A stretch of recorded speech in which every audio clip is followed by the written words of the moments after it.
আসসালামু আলাইকুম রহমতুল্লাহ। এই যে আমার সামনে পেনটি দেখতেছেন, চার্জার পেনটি, এটি চার্জার কানেকশন থেকে খোলার পরে 5 থেকে 7 মিনিট চলার পরে অফ হয়ে যায়, নিজে নিজে অফ হয়ে যায়। এই সমস্যাটি কেন হয় ভিডিওটি লাস্ট পর্যন্ত দেখতে হবে, না দেখলে কিন্তু কিছুই বুঝতে পারবেন না। আমি আপনাদেরকে দেখাচ্ছি।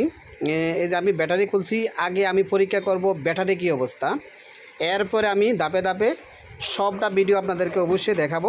আপনারা অবশ্যই সহজে বুঝতে পারবেন। এই যে দেখেন আমি ব্যাটারিটা দেখাচ্ছি, এই যে ব্যাটারির মধ্যে দেখাচ্ছে আমার 14 ভোল্টের উপরে দেখাচ্ছে।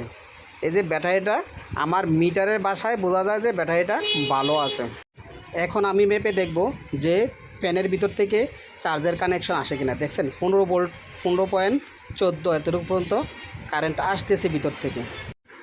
এবার হয়তো মনে প্রশ্ন জাগতে পারে, যেহেতু আমাদের ব্যাটারিটাও ভালো দেখালো, আবার চার্জের পয়েন্টও ভিতর থেকে চার্জার যে যতটুকু কারেন্ট আসার দরকার এতটুকু কারেন্ট আসতেছে ব্যাটারি চার্জ হওয়ার জন্য, সব কিছুতে ঠিক থাকলে তাহলে নষ্টটা কিসের, মানে কেন তৈলে চার্জ থাকে না।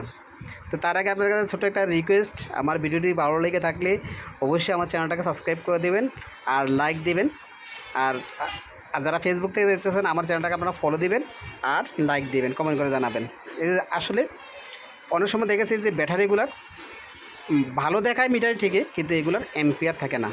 অ্যাম্পিয়ার কমে যাওয়ার কারণে এই ব্যাটারিগুলো কিন্তু আসলে নষ্ট হয়ে যায়। যেমন এই ব্যাটারিটাও তাই হয়েছিল, এই ব্যাটারিটা সম্পূর্ণভাবে নষ্ট হয়ে গিয়েছিল, এটার অ্যাম্পিয়ার কমে গিয়েছিল, এটাকে আমি আবার নতুন ব্যাটারি লাগিয়ে দিয়েছি, এখন অনেকক্ষণ চার্জ থাকবে।